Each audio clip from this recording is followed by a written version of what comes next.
그러할 때 요셉이 그의 일을 하러 그의 집에 들어갔더니 그 집 사람들은 하나도 거기에 없었더라.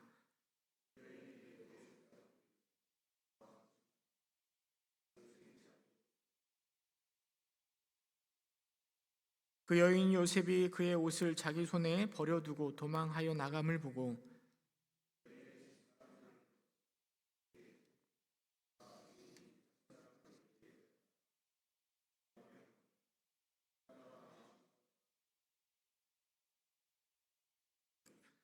그가 나의 소리질러 부름을 듣고 그의 옷을 내게 버려두고 도망하여 나갔느니라 하고,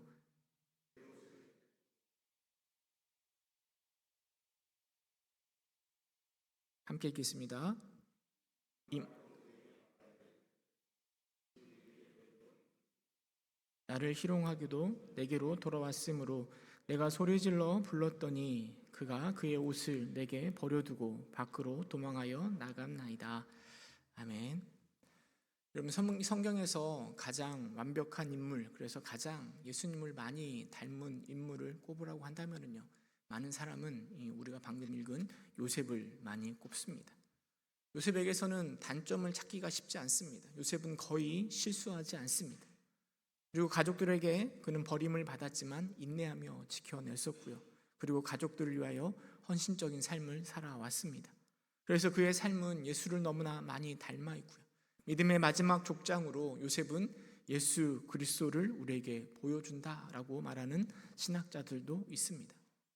그렇게 너무나 완벽한 요셉이기 때문에요, 오히려 저는 요셉을 좋아하지 않습니다. 너무나 완벽하기에 요셉에게서는 어떤 인간미가 보이지 않는 것 같습니다. 흔히들 넘사벽이라고 하잖아요. 넘을 수 없는 4차원의 벽이 가로막힌 느낌이라고 말할 수 있을 것 같습니다. 좀 적당히 유혹 가운데 넘어가기도 하고 죄를 짓기도 하고, 물론 회개하고 돌아오는 것은 당연하지만 그래도 유혹과 여러 가지 어려움 가운데 흔들리기도 할 때에 인간미가 넘칠 텐데요, 요셉은 그런 모습을 찾아볼 수가 없습니다. 그래서 오히려 저는 실수투성이고요, 허점투성인 야곱이 더 좋은 것 같습니다. 야곱에게서는 인간미가 넘치는 것 같습니다. 근데 제가 이렇게 생각하는 이유는 나도 하지 못하는 일들을 척척 해내는 그 믿음의 조상 요셉을 보면서요, 질투심이 나기도 하는 것이고요.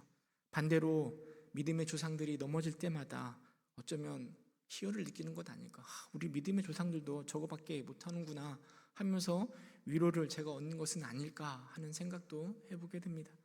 그러나 분명한 것은요, 여러분, 완벽한 요셉에게서 우리가 배울 것이 더 많다라는 것입니다. 그래서 오늘은요, 이 요셉의 모습을 보면서요, 어떻게 하면 그런 흔들림 없는 믿음을 가지고 생활해 갈 수 있는지를 함께 나누어 보고자 합니다. 또 어떻게 하면 그런 형통한 자가 될 수 있는지 우리가 그 비결을 요셉을 통해서 배워보았으면 좋겠습니다. 여러분, 요셉 하면 가장 먼저 떠오르는 것이 무엇입니까? 아마 많은 사람들은요, 꿈꾸는 자, 또 색동옷을 입은 자, 애굽의 총리, 또 좀 어렵긴 하지만 그래도 시원하게 그 형들을 용서하였던 요셉을 먼저 생각하실 것입니다. 요셉이 항상 이렇게 편안하고 좋은 자리에 있었던 것은 아닙니다. 오늘 우리가 읽은 본문 7절에 보면 그 후에라고 기록하고 있는데요, 그 후가 어떤 상황인지 우리는 좀 생각해 볼 필요가 있습니다. 요셉은 야곱의 11번째 아들로 태어났습니다.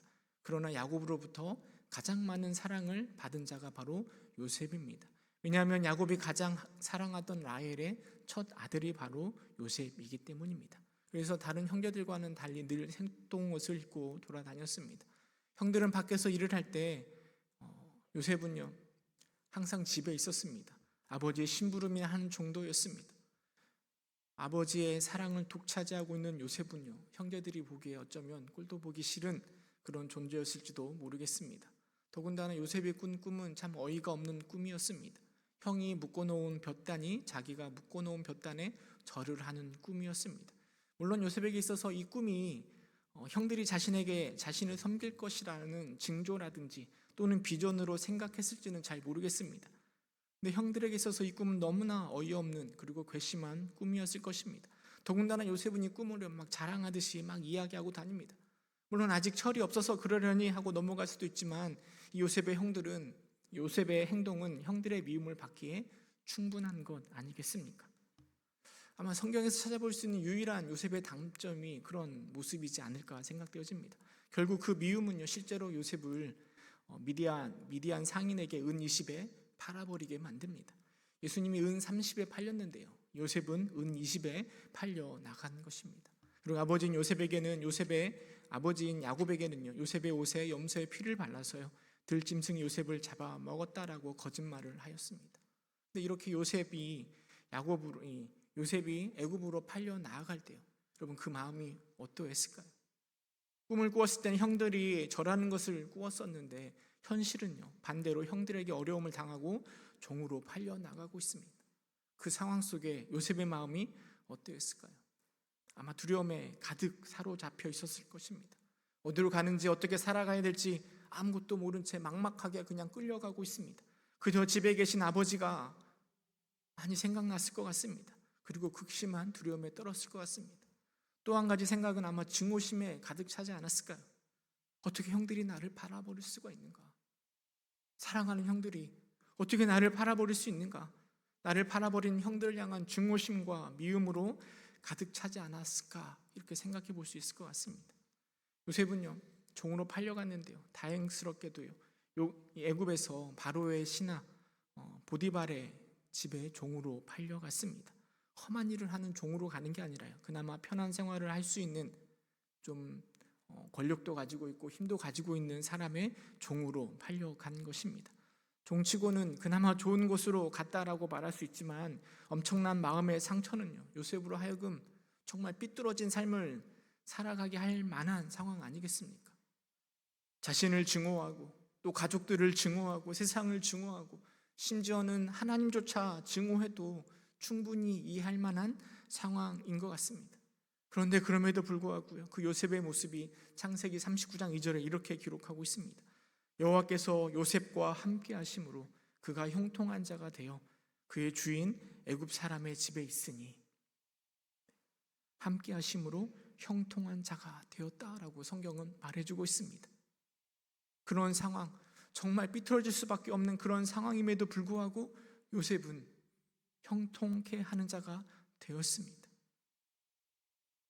그가 믿음을 잃지 않거나 엇나가지 않고요, 하나님과 동행하심 가운데 형통하게 되어가며 그의 삶의 현실에 잘 적응하고 살아가고 있습니다.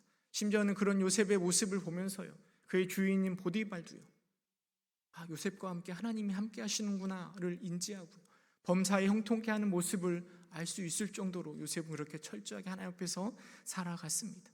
비록 종이지만 얼마나 열심히 살아가고 있는지 그는 그의 주인에게 인정을 받았고요, 그리고 보디발은 요셉에게 비록 그의 종이지만 그의 모든 것들을 다 맡기는 가정의 총무로 세우고 그의 소유를 다 요셉에게 위탁합니다. 그만큼 요셉의 행동은 주인의 신뢰를 얻게 된 것이죠. 최악의 상황이지만 요셉은 하나님과 더불어 그 상황을 극복해내고 있는 것입니다. 그 후에 7절 이후의 말씀들이 연결되고 있는 것입니다. 모든 것이 다 형통하여 그 애굽에서 잘 적응해 나가고 있는 상황인데요, 그렇다고 해서 모든 것이 다 뜻대로 된 것은 아닙니다. 문제는 바로 보디발의 아내입니다. 성경은 요셉에 대해서 용모가 빼어나다, 또 아름답다라고 평가하고 있습니다. 사실 성경에서 남자에게 아름답다라고 이렇게 표현하는 것은 거의 없습니다. 그만큼 요셉이 좀 외모가 잘 생겼던 것 같습니다. 오늘날로 말하면 아마 꽃미남쯤 된 것 같습니다. 그런 요셉을 보디발의 아내가 유혹하고 있습니다. 보디발의 아내의 유혹을 받을 때 요셉은 어떤 생각을 했을까요? 생각하기 나름이겠지만 잘만 하면, 그 보디발의 아내를 잘만 이용하면 더 성공할 수 있는 기회, 더 많은 물질과 더 많은 권력을 가질 수 있는 기회로 생각할 수도 있을 것입니다. 그러나 요셉의 반응은요, 먼저 보디발과의 의리를 지키는 것이고요, 그리고 무엇보다 하나님 앞에서의 죄를 생각합니다. 그러나 이런 요셉의 행동은요, 너무나 힘든 결정이었습니다. 왜냐하면 요셉은요, 그 보디발의 집에 취직한 어떤 인권을 가진 사람이 아니라 그냥 종으로 들어간 거잖아요. 그런데 그런 종이 주인의 아내의 말을 거역하는 것은 결코 쉬운 일이 아닙니다. 그러나 요셉은요, 자신과 동행하시는 하나님을 분명하게 의지하면서 거절합니다. 그 거절하는 내용이 8절 9절에 나와 있는데요. 우리 함께 8절 9절 함께 읽어보도록 하겠습니다. 시작. 요셉이 거절하며 자기 주인의 아내에게 이르되 내 주인이 집안의 모든 소유를 간섭하지 아니하고 다 내 손에 위탁하였으니 이 집에는 나보다 큰 이가 없으며 주인이 아무것도 내게 금하지 아니하 금한 것은 당신뿐이니 당신은 그의 아내임이라. 그런즉 내가 어찌 이 큰 악을 행하여 하나님께 죄를 지으리까. 요셉은 분명하게 이야기하는 겁니다. 내가 어떻게 하여 하나님 앞에서 죄를 지을 수 있겠습니까? 분명하고 단호한 태도로 보여주고 있습니다. 그러나 성경에 보니까요, 이 유혹이 한 번으로 끝나는 게 아닌 것 같습니다. 10절에 보니까 날마다라고 표현하고 있습니다. 매일 지속적으로 이런 유혹이 요셉에게 임하고 있는 거죠. 그 유혹은 요셉에게 있어서 매우 곤욕스러운 것이었을 것입니다. 근데 하루는 집안의 보디발의 아내와 단 둘이 남게 되었습니다. 그 여인이 요셉의 옷을 잡고 유혹합니다. 요셉은 자기의 옷을 여인의 손에 보려두고 도망칩니다. 자리를 피하는 요셉의 선택은요, 너무나 현명한 방법이라 생각되어집니다. 하나님을 섬기는 자로서 죄의 자리를 도망침으로 요셉은 자신의 믿음을 지켜낸 것입니다. 근데 문제는 그 믿음의 결과입니다. 이렇게 하나님 앞에서 정직하게 신실하게 살아가려는 그에게는 오히려 더 큰 시련이 다가옵니다. 요셉이 도망침을 보고요, 보디발의 아내는요, 요셉을 모함하기 시작합니다. 자신의 행동들이 요셉을 통해 다른 사람에게 퍼지기 전에 먼저 선수를 치는 거죠. 집 사람들을 불러 모으고 요셉이 나를 희롱하였다, 요셉이 나를 범하려 하였다라고 이야기합니다. 소리를 질렀더니 그가 옷을 이렇게 버려두고 도망쳤다라고 말하는 것이죠. 그리고 보디발이 들어오자 그의 아내는 동일하게 요셉을 모함합니다. 하나님 앞에서 죄를 짓지 않으려고 한 행동인데요, 그렇게 발버둥 치고 있는 요셉은 이제 보디발의 아내의 모함으로 인해서 꼼짝없이 죽음을 맞이할 수밖에 없는 상황입니다. 사실 그 당시에 주인 아내를 건드렸다라는 것은요, 종으로서 살아날 방법이 없는 겁니다. 거룩을 지키려는 그 결과가 결국은 죽음뿐이었습니다. 여러분, 요셉 입장에서 이 또한 얼마나 억울했을까요?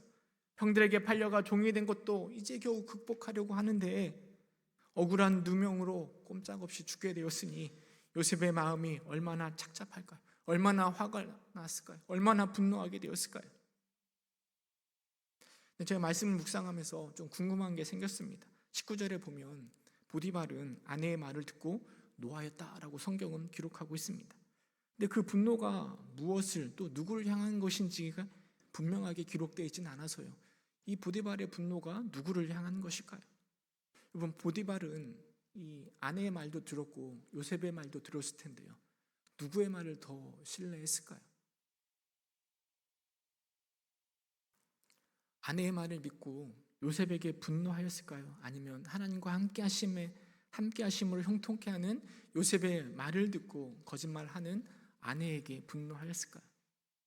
또 그 집안 사람들은 누구의 말을 믿었을까요? 요셉일까요? 아니면 보디발의 아내의 말일까요? 사실 성경은 분명하게 이야기해 주고 있진 않아서요, 보디발이 누구의 말을 믿었는지 우리가 정확하게 알 수는 없습니다. 그러나 요셉에게 내려진 징계의 수위를 통해서 우리는 얼마든 유추해 볼 수 있는 것 같습니다. 만약에 정말로 보디발의 아내의 말을 믿었다면요, 요셉은 당장 죽어 마땅한 거죠. 사형을 당해야 되는 거죠.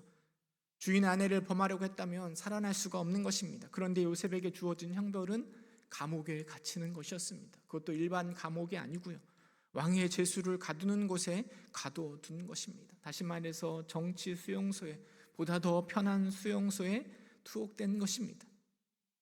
아마도 보디발은 물론 요셉을 신뢰하고 있긴 하였지만 체면상 종의 말을 신뢰하기보다는 여러분, 아내의 말을 믿을 수밖에 없었던 것 아닐까요? 그러나 그 상황을 짐작하고 있었던 보디발은 사형이 아니라 감옥에 가두어두는 정도로 마무리하고 있는 것은 아닐까 생각되어집니다. 그러나 그런 상황 속에 있었음에도 불구하고도요, 요셉의 입장에서 보면 또다시 좌절할 수밖에 없는 것입니다. 공든탑은 결코 쉽게 무너지지 않을 줄 알았는데 또다시 자신이 쌓아 올린 그 보디발의 집에서 쌓아 올린 그 공든탑이 순식간에 날아가 버린 것입니다. 제가 만약에 요셉이라면요, 억울하고 분해서 그만 살고 싶을 심정이었을 것 같습니다. 누명이라는 것이 얼마나 억울하고 사람을 격분하게 만듭니까? 불타는 복수심과 화병으로 정말 죽어가지 않았을까 하는 생각이 듭니다.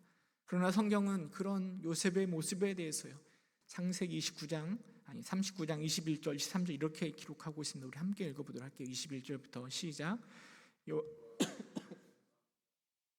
그에게 인자를 더하사 간수장에게 은혜를 받게 하심에 간수장이 옥중 죄수를 다 요셉의 손에 맡김으로 그 재반 사물을 요셉이 처리하고 간수장은 그의 손에 맡긴 것을 무엇이든지 살펴보지 아니하였으니 이는 여호와께서 요셉과 함께 하심이라. 여호와께서 그를 범사에 형통하게 하셨더라. 감옥 안에서도요, 하나님의 은혜가 함께하고 있다라고 성경은 말해주고 있습니다. 여전히 형통하게 하였다라고 성경은 기록하고 있습니다. 밟아도 죽지 않는 잡초처럼요, 요셉의 믿음이 크게 흔들리고 시험에 들고 넘어질 뻔한데요, 그런데 요셉은 다시 일어선 것입니다. 그리고 그의 믿음을 지켜내고 있습니다. 여러분, 이런 성경의 기록을 보면서요, 여러분 어떤 생각이 드십니까? 도대체 요셉이 그렇게 삐뚤어지지 않고 하나님을 원망하지 않고 어떻게 믿음을 지켜낼 수 있었을까? 어떻게 그렇게 가는 곳마다 형통할 수 있었을까 하는 생각이 들지 않겠습니까?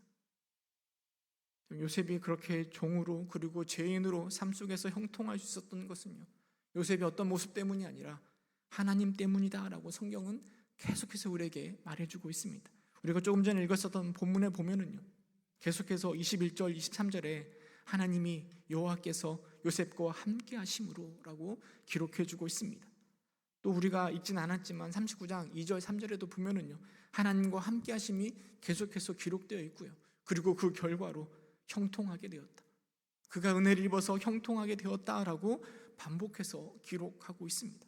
그러면 성경의 저자는요, 본문을 통해서 억울한 요셉의 모습, 그러나 믿음으로 이겨내고 있는 요셉의 모습을 말해주고 싶은 것이 아니라요, 늘 하나님과 동행하시는, 늘 요셉과 동행하시는, 그래서 그를 형통케 하시는 하나님의 모습을 우리에게 말해주고 싶은 것입니다.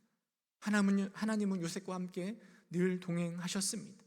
요셉의 아버지인 야곱의 집에서 사랑을 독차지할 때도 함께 하셨고요, 형들에 의해서 구덩이 속에 들어갔을 때도 함께 하셨습니다. 보디발의 집에서 종으로 생활할 때, 또 감옥 생활 가운데서도 여전히 하나님은 요셉과 함께 하셨습니다. 그리고 요셉과 함께 하심으로 요셉은 형통함을 누리고 있는 것입니다. 오스왈드 샌더스가요, 시를 지었는데 그 제목이 모래 위의 발자국이라는 시를 지었습니다. 그 시가 노래로도 많이 만들어졌는데요, 그 시의 내용이 그렇습니다. 모래 위에 발자국이 2개가 나 있다라는 거죠. 꿈을 꾼 건데요, 발자국 2개가 나 있는 건데요, 하나는 자신의 발자국이고 하나는 하나님의 발자국입니다. 가만히 보니까요, 자신이 형통하고 있을 때 2개의 발자국이 쭉 나고 있는 겁니다. 그런데 자신이 고난과 역경 가운데 있을 때 하나의 발자국밖에 보이지 않는 거죠. 그래서 그 사람이 하나님께 물었습니다. 하나님께서는 왜 내가 형통할 때 나와 함께 하시더니 내가 이렇게 힘들고 어려울 때는 나를 떠나시는 것입니까? 도대체 하나님의 발자국은 어디 있는 것입니까? 내가 힘들 때 하나님은 어디에 계셨습니까? 라고 질문하였습니다. 근데 그때 하나님께서 대답하십니다. 그 시의 맨 마지막 부분에 그 대답이 나와 있는데요, 제가 말씀드리도록 하겠습니다. 나의 아들, 나의 귀한 자녀야, 나는 너를 사랑하고 나는 너를 결코 떠나지 않을 것이란다. 내가 시험과 고통을 당하는 시간 동안 내가 단 한 사람의 발자국을 볼 수 있을 때엔 그건 내가 너를 업고 가는 때란다. 그 시의 마지막입니다. 우리가 힘들고 어려울 때요, 우리 눈에 하나님이 보이지 않을 수 있습니다. 도대체 하나님이 뭘 하고 계시는가, 그런 생각이 들 수도 있습니다. 그러나 여러분, 하나님이 우리와 함께 하시지 않은 것이 아닙니다. 시에서도 나왔던 것처럼요, 하나님은 우리와 함께 하십니다. 아니, 하나님은요, 우리를 등에 업고 그 힘든 길을 함께 걸어가고 계시는 것입니다. 시편 23편에 보면 우리와 함께 하시는 그 하나님을 이렇게 찬양합니다. 23편 4절에 보면 내가 사망의 음침한 골짜기를 다닐지라도 해를 두려워하지 않는 것은 주께서 나와 함께 하심이라. 주께서 나와 함께 하심이라. 주의 지팡이와 막대기가 나를 안위하시나이다 라고 시인은 고백하고 있습니다. 예수님이 이 땅에 태어나시기 전에요, 주의 사자가 요셉에게 나타나셔서 이렇게 말씀하십니다. 마태복음 13장 23절에 보면요, 보라, 처녀가 잉태하여 아들을 낳을 것이요 그 이름을 임마누엘이라 하리라 하셨으니 이를 번역한즉 하나님이 우리와 함께 계시다 함이라 라고 말하고 있습니다. 여러분, 예수님 이 땅에 오시는 것은요, 그냥 태어나시는 것이 아니라 우리 하나님께서 우리와 함께 하시려고 이 땅에 오신 것 아니겠습니까? 그 예수님이 마지막으로, 마태복음에서 마지막으로 하신 말씀이 이렇게 고백하고 있습니다. 우리 이 말씀 함께 읽어보도록 하겠습니다. 마태복음 28장 20절 말씀입니다. 함께 읽어보겠습니다. 시작. 내가 너희에게 분부한 모든 것을 가르쳐 지키게 하라. 볼지어다 내가 세상 끝날까지 너희와 항상 함께 있으리라 하시니라. 우리 예수님께서요, 세상 끝날까지 우리와 함께 하시겠다라고 말씀하고 계십니다. 여러분, 그 하나님이, 그 예수님이 오늘 이 시간에 우리와 동행하고 계시는 건 아니겠습니까? 물론 우리가 너무나 기쁘고 즐겁고 행복할 때 우리 하나님은 우리와 함께 하실 것입니다. 그러나 우리가 정말 힘들고 지치고 고통 가운데 있을 때에도 우리 주님께서는 우리와 여전히 동행하십니다. 우리와 함께 하십니다. 요셉에게는 말할 수 없는 절망과 두려움과 억울함이 있었습니다. 그러나 그런 상황 속에서도요, 그와 함께하는 하나님을 바라보았습니다. 그 하나님을 바라볼 때 요셉은 흔들림 없는 믿음의 조상이 된 것입니다. 그 하나님을 소망할 때 형통케 하는 자 요셉이 된 것 아니겠습니까? 요셉의 믿음과 형통은요, 그의 능력이나 그의 지혜나 그의 열심으로 나오는 것이 아니라 오직 나와 함께 하시는 그 하나님과 함께 할 때, 그 하나님을 바라볼 때 그런 믿음의 모습으로 나아올 수 있었던 것입니다. 말씀을 맺도록 하겠습니다. 여러분, 창세기의 저자가 모세입니다. 모세가 창세기를 누굴 향해서 썼는가 하면 애굽에서 나와 가나안 땅으로 가기 전에 40년 동안 방황하고 있는 그 이스라엘 백성들을 향하여서 이 창세기를 기록하였습니다. 40년 동안 광야를 걷고 있는 그 백성들의 마음 가운데 어떤 생각이 들었을까요? 도대체 이 길을 언제까지 걸어가야 되는가? 도대체 가나안에 도착은 할 수나 있을까? 불평과 불만이 쏟아져 나왔을 것입니다. 우리도 마찬가지죠. 우리의 삶의 여정 가운데 그런 불평과 불만이 왜 없겠습니까? 근데 모세는요, 그런 이스라엘 백성들을 향하여서 또 우리들을 향하여서요, 창세기 39장을 기록하고 있습니다. 요셉이 왜 이렇게 형통하게 되었는가? 요셉이 왜 그런 상황 속에서도 그런 형통의 모습으로 나아가고 있는가? 그럼 요셉을 통해서 구덩이에 빠지고 종이 되고 감옥에 갇히는 그 절박한 순간에도, 절망의 순간에도 우리와 늘 함께 하시는 그 하나님을 보여주려고 모세가 지금 창세기 39장을 기록하고 있는 것이죠. 요셉이요, 하나님의 그 동행하심을 누리면서요, 그 예수님을 이렇게 완벽하게 닮은 인물이 된 것 아니겠습니까? 나중에 하나님의 은혜로 요셉이 총리가 되고요, 형들을 만납니다. 형들을 만나고 나서요, 그들을 복수하는 것이 아니라 그들을 사랑으로 감싸 안으며 요셉의 고백이 나오는데요, 창세기 50장 19절에 보면 이렇게 기록하고 있습니다. 요셉이 그들에게 이르되 두려워하지 마소서, 내가 하나님을 대신하리이까. 당신들은 나를 해하려 하였으나 그 하나님은 그것을 선으로 바꾸사 오늘과 같이 많은 백성의 생명을 구원하게 하시려 하셨나니 당신들은 두려워하지 마소서, 내가 당신들과 당신들의 자녀를 기르리이다 하고 그들을 간곡한 말로 위로하였더라 라고 성경은 기록하고 있습니다. 요셉이 자신의 형들을 받아주고요, 그들과 함께 요셉에서 살아갈 수 있도록 했었던 것은요, 요셉이 성격이 좋아서 마음이 착해서가 아니라 모든 것을 손으로 바꾸고 형통케 하시는 그 하나님, 나와 동행하시는 그 하나님, 그 하나님을 너무나 잘 알고 있었기 때문입니다. 그리고 삶 가운데 그 하나님을 바라보고 있었기 때문에 그 형제들도 용서하고 또 그 주어진 상황 가운데서도 늘 형통케 할 수 있는 그런 모습으로 나아가는 것 아니겠습니까? 요셉이 한 건 나와 동행하시는 그 주님을 바라보는 것입니다. 큰 일을 하는 게 아니라요, 나를 형통케 하시는 그 하나님을 바라보는 것입니다. 보디발과 함께 있을 때도요, 또 간수와 함께 했을 때도요, 그 하나님을 바라봄으로 그들에게 인정받았던 것입니다.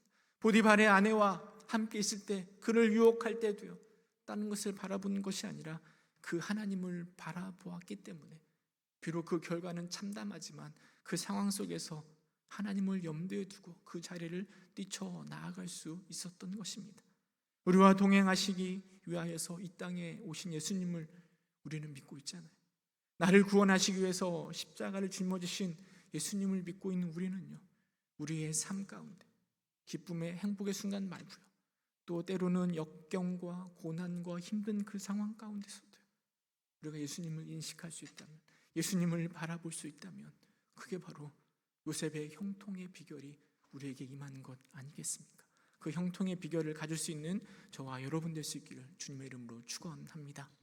이 시간 함께 찬양 한 곡 했으면 좋겠는데요, 나와 함께 하시는 그 하나님, 나의 모든 것을 아시고 이 시간에도 나와 함께 하시며 나의 삶을 인도하신 그 하나님을 우리 찬양으로 함께 고백하도록 하겠습니다. 나를 지으신 주님, 함께 찬양하도록 하겠습니다.